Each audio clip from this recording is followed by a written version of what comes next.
ஆமாம், இன்னொரு கேள்வி வந்திருக்குதே.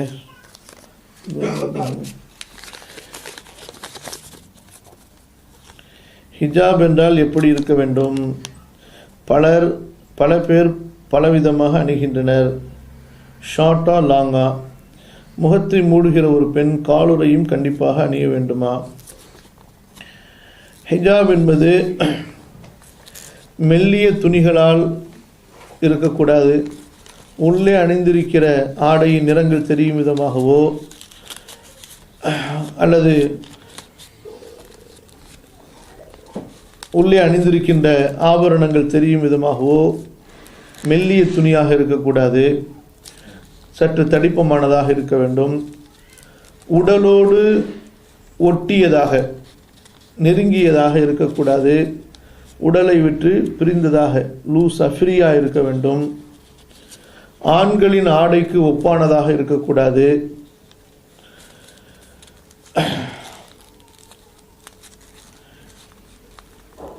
மறைக்கப்பட வேண்டிய அனைத்து பகுதிகளையும் ஆடைகளையும் மறைக்கக்கூடிய அளவுக்கு அது பெரியதாக இருக்க வேண்டும்.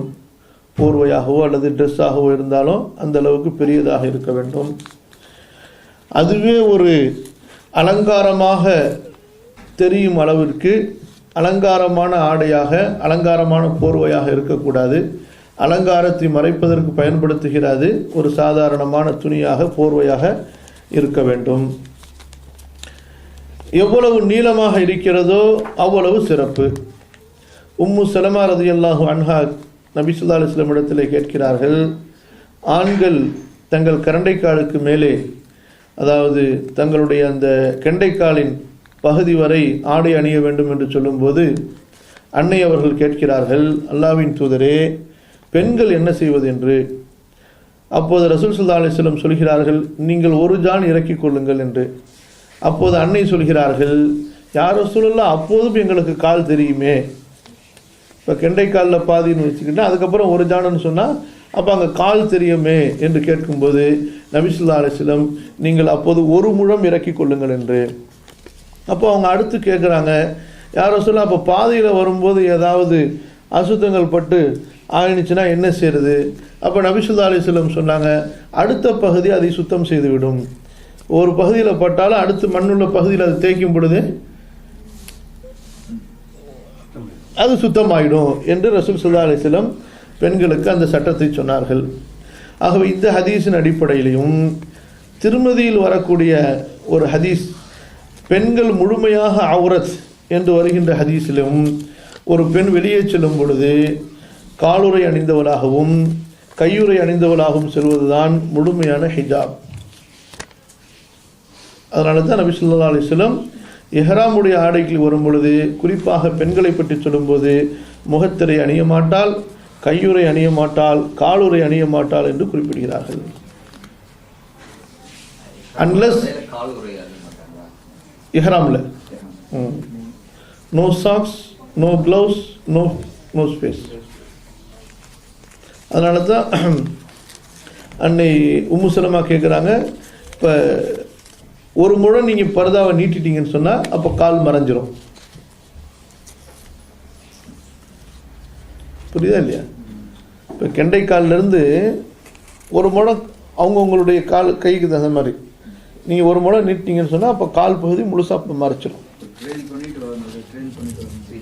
ஆமாம், இதுதான் முழுமையான ஹிஜாப்.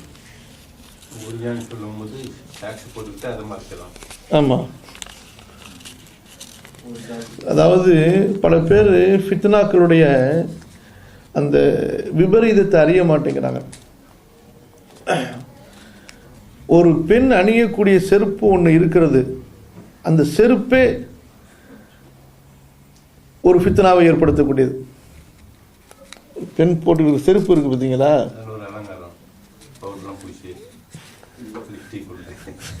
என்ன அந்த செருப்பு பாருங்க.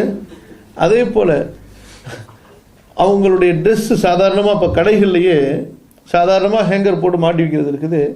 இப்போ அதனால தான் ரசூல் ஸல்லல்லாஹு அலைஹி வஸல்லம் அந்த அளவுக்கு சொல்கிறாங்க, ஃபித்னாக்களுடைய முழு வாசலையும் அடைச்சதுக்கு பிறகு தான் ஜினாவுக்கு அவ்வளோ பெரிய தண்டனை.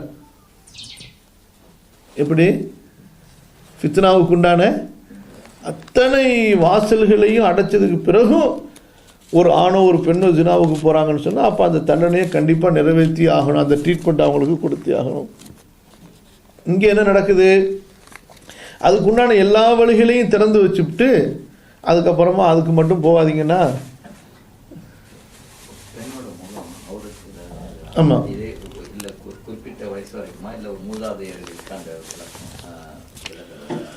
அதாவது ஒரு பெண்ணு முஷ்தஹாத் என்று சொல்லுவாங்க. 9 வயசை தாண்டிட்டாலே அவங்க வந்து அந்த பாலிகுடைய பருவத்தை எட்டும் பொழுது முஷ்தஹாத் என்று சொல்லுவாங்க. அவர்கள் வந்து ஆண்களிலிருந்து தூரமாக இருக்க வேண்டும்.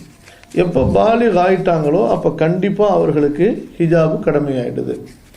இப்போ அல்லாஹ் சுப்ஹானஹு வ தஆலா குர்ஆனில் இந்த யார் ரொம்ப வயது முதிர்ந்து தள்ளாடி, இப்போ நம்ம தமிழில் சொல்கிறதா இருந்தால் அந்த கிழவின்னு சொல்கிறாங்களே, அந்த மாதிரி ஒரு நிலைமைக்கு வந்துட்டாங்கன்னா அவர்கள் தங்களுடைய இந்த பர்தா கட்டுப்பாட்டில் கொஞ்சம் தளர்த்துறது அவங்க மேலே குற்றம் இல்லை.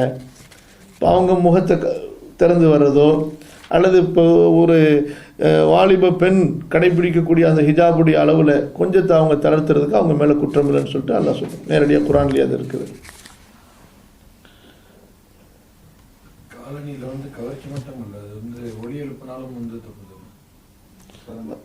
அது வந்து என்னன்னு சொன்னால் காலில் சலங்கை கட்டி கொண்டு அவர்கள் வந்து நடக்கக்கூடாது. கொலுசு போடுறாங்கள்ல, கொலுசில் மணி உள்ள கொலுசு கட்டிக்கிட்டு நடக்கக்கூடாது. அல்லாஹ் தடுக்கிறான். வலா யத்ரிபுன பிஅர்ஜுலிஹின்ன லியுஅலம மா யுஃபீன மின் ஸீனத்திஹின்ன. தாங்கள் மறைத்திருக்கிற அலங்காரங்களை வெளிப்படுத்தும் விதமாக தங்கள் கால்களை பூமியிலே தட்டி நடப்பது. சாதாரணமாக ஷூ போட்டு நடக்கும்போது கூட, செருப்பு போட்டு நடக்கும்போது கூட சத்தம் வர மாதிரி தட்டி நடக்கக்கூடாது. புரியுதுங்களா?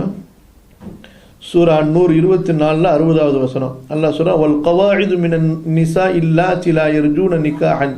இனிமே திருமணமே நடக்காது என்ற நிலையில் உள்ள பெண்கள், வீட்டிலேயே அமர்ந்து விட்ட வயதான பெண்கள், அவர்கள் தங்களுடைய ஆடைகளை சற்று தளர்த்தி கொண்டு வெளியே செல்வதில் தப்பு கிடையாது.